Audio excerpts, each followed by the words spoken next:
દાહોદ જિલ્લા કલેક્ટર સહિતના અધિકારીઓએ ટાઢાગોડા ગામે એરપોર્ટ સર્વે અંગે ગ્રામજનો સાથે મુલાકાત કરી હતી।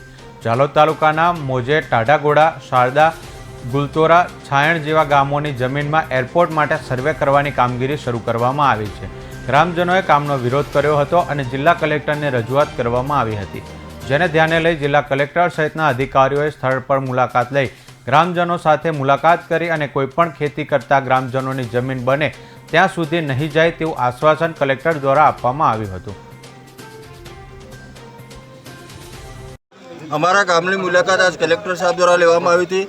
આગળ અમારા ગામમાંથી નેશનલ હાઈવે કોરિડોર પસાર થયો, એમાં અમારા ગામની જમીનો જતી રહી, ખેડૂતો, આદિવાસી ખેડૂતોની, અને હવે પછી નવેસરથી એરપોર્ટનું સર્વે કરવામાં આવ્યું છે। એ એરપોર્ટના સર્વે માટે અમારા ગામની જમીનો લેવામાં આવે છે, એનો અમે તદ્દન વિરોધ કરીએ છીએ, સખત વિરોધ કરીએ છીએ। અમારા ગામની જમીનો જે રહેણાંક મકાનોનો અને ખાનગી સર્વે નંબરો છે એમાંથી અમે જમીન એરપોર્ટ માટે આપવાના નથી। ખેડૂતોના મનમાં જો આશંકા હતી એ જાણવા માટે અમે બધા વહીવટીતંત્ર જો છે આજે આ ગામમાં આવ્યા હતા અને લોકોની રજૂઆતો સાંભળી।